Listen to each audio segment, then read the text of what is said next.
नमस्कार, आपके साथ मैं हूं समीर अब्बास। इस वक्त मौजूद हैं हम टीवी9 भारतवर्ष के स्ट्रैटेजिक वॉर रूम में। इजराइल और हमास के बीच, इजराइल और फिलिस्तीन के बीच जंग लगातार भड़कती हुई देख रहे हैं हम।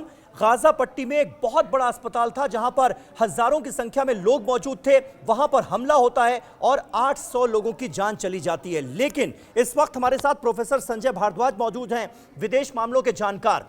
इनसे मेरा सवाल अपने देश को लेकर है, क्योंकि प्रोफेसर संजय भारद्वाज, मैं ये देख रहा हूं कि ईरान भी हमारा मित्र देश है, इजराइल भी हमारा मित्र देश है। ईरान अब पूरी तरह से इस जंग में इन्वॉल्व होता हुआ नजर आ रहा है। इस हमले के बाद, अस्पताल पर हमले के बाद और ज्यादा भड़का हुआ है। उधर सऊदी अरब और यूएई भी अपना रुख साफ करते हुए नजर आ रहे हैं, इजराइल के खिलाफ होते नजर आ रहे हैं। ये जो अरब मुल्क हैं या इस्लामिक देशों का रवैया है, इससे आने वाले वक्त में मिडिल ईस्ट में जबरदस्त अशांति होगी, यह साफ हम देख पा रहे हैं। लेकिन इसका कितना असर हमारे मुल्क पर पड़ने जा रहा है, भारत पर पड़ने जा रहा है, वो भारत जो कि ईरान का भी मित्र है और इजराइल का भी मित्र है। देखिए, अब अगर हम भारत के संदर्भ में देखते हैं, अपने देश के संदर्भ में देखते हैं, तो निश्चित रूप से देखिए पिछले 2-3 दशक से हमने मिडिल ईस्ट में अपनी पकड़ मजबूत की थी।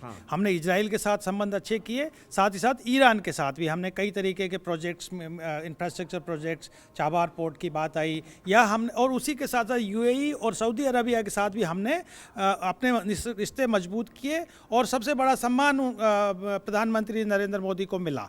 और साथ ही साथ जो कश्मीर के प्रति उनका रुख था, जो मिडिल ईस्ट का, सऊदी अरबिया और यूएई का, उन्होंने उसको बदला और पाकिस्तान का साथ देना छोड़ दिया और भारत के कंसर्न को समझा। एक तो ये बहुत बड़ा फैक्टर है कि कश्मीर के मुद्दे पे अब इन देशों का, अगर भारत का क्या रुख रहता है, इन देशों को क्या होगा, क्योंकि पोलराइजेशन जरूर होगा, इस्लामिक वर्ल्ड का अदर वर्ल्ड के साथ पोलराइजेशन होगा। क्या भारत इस बात को कॉन्शियसली अपने आप को दूर रख पाएगा?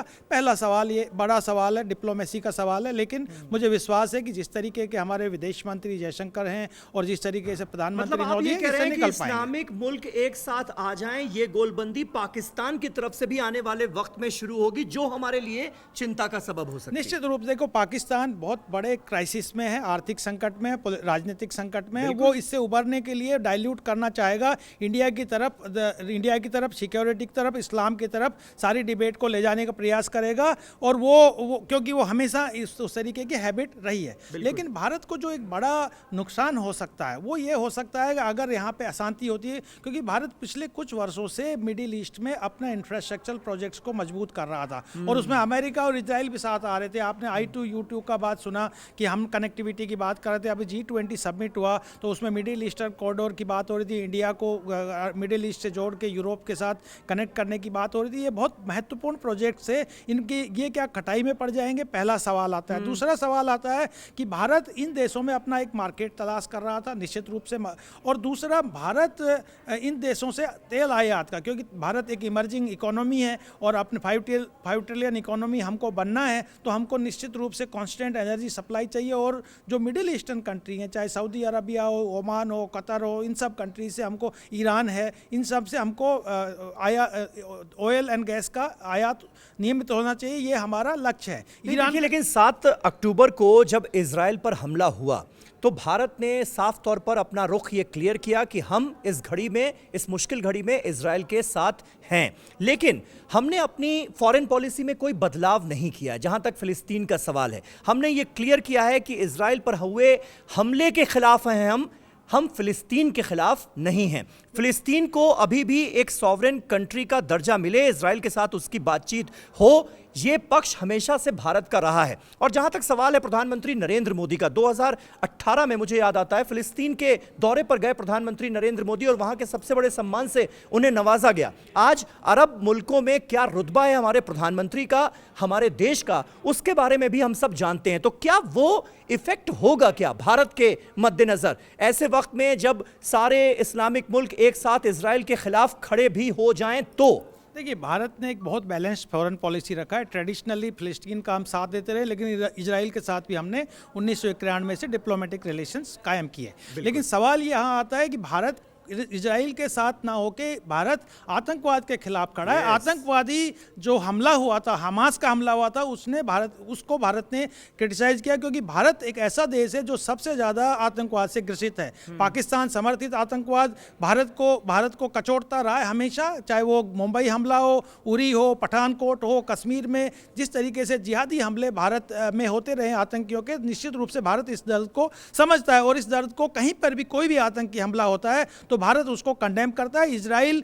में जो आतंकी हमास का हमला हुआ उसको भारत ने कंडेम किया और करता रहेगा, क्योंकि दुनिया में एक बात कंसेंसस है कि आतंकवाद बुरी चीज़ है और ये जो नॉन स्टेट एक्टर्स हैं, जो जिहादी हैं, उनको हमको डिमोरलाइज करना पड़ेगा, उनको दबाना पड़ेगा। तो इसमें ये बात मान के चले कि हम कहीं पर भी अरब वर्ल्ड से, मुस्लिम वर्ल्ड से, फलस्तीन से कहीं भी खिलाफ नहीं है। हम इन राज्यों के साथ में हैं, हमारे सबके साथ अच्छे संबंध हैं, लेकिन हम आतंकवाद के खिलाफ है। जो भी कंट्री आतंकवाद से ग्रसित है और उसके खिलाफ लड़ाई लड़ रहा है, हम उसके साथ खड़े हुए हैं। अच्छा, रूस यूक्रेन वॉर में भी हमने देखा दुनिया दो धड़ों में बंटती नजर आई। रूस के साथ ईरान भी नजर आया पूरी तरह से, और रूस यूक्रेन युद्ध में भी भारत का जो रुख रहा वो बहुत तटस्थ रहा और बहुत बैलेंस्ड रहा। हमने अमेरिका को भी नाराज नहीं किया, रशिया को भी नाराज नहीं किया। ये हमारी विदेश पॉलिसी रही है, विदेश नीति रही है। वैसा ही आप इस जंग में भी देखते हैं क्या? ऐसे वक्त में जब ईरान इजराइल के साथ पूरी तरह से खड़ा है, ईरान का साथ रशिया देता हुआ नजर आता है, रशिया के साथ चाइना खड़ा हुआ नजर आता है, लेकिन हमारी जो फॉरेन पॉलिसी है वो तटस्थ है, उसमें कोई बदलाव नहीं है। देखिए, भारत की विदेश नीति के संदर्भ में अगर देखना चाहे, तीन बातें साफ है। हमारी इंडिपेंडेंट फॉरेन पॉलिसी है और हमने अपनी स्ट्रेटेजिक ऑटोनॉमी को बरकरार रखा है, लेकिन इसके साथ साथ हमने मल्टी अलाइंड फॉरेन पॉलिसी भी रखा है। हम ब्रिक्स के भी मेंबर है, एससीओ के मेंबर है, क्वाड के भी मेंबर हैं, और हमारी जो विदेश नीति मल्टी अलाइंड फॉरेन पॉलिसी, हम किसी एक खेमे को ज्वाइन नहीं किया है। पहली बात। दूसरी बात की जो सवाल हमारा रशिया के साथ ट्रेडिशनल संबंध रहे हैं, चाहे वो एनर्जी सेक्टर में हो, चाहे वो डिफेंस के सेक्टर में हो, हम हम एक दूसरे को निभाते रहे हैं। तो हम इस जंग में अपने आप को धकेलना नहीं चाहते।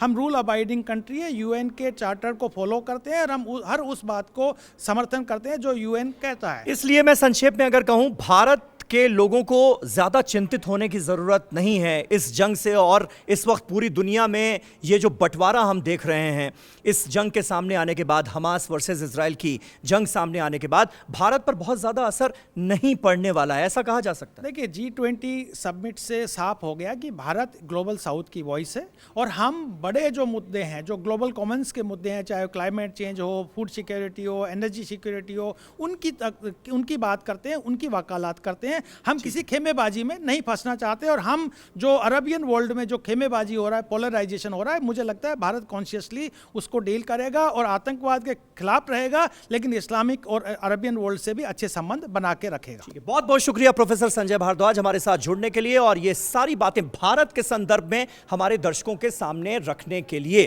क्योंकि ये हर किसी के जहन में, हर भारतीय के जहन में, हमारे आपके सबके जहन में ये सवाल उठ रहा था कि भारत पर आखिर इस युद्ध का अभी या आने वाले वक्त में क्या असर पड़ने वाला है। इसी सवाल का जवाब हमने तलाशने की कोशिश की। लगातार ये सिलसिला आगे भी जारी रहेगा। TV9 डिजिटल पर इस खास शो में मेरे साथ इतना ही। नमस्कार।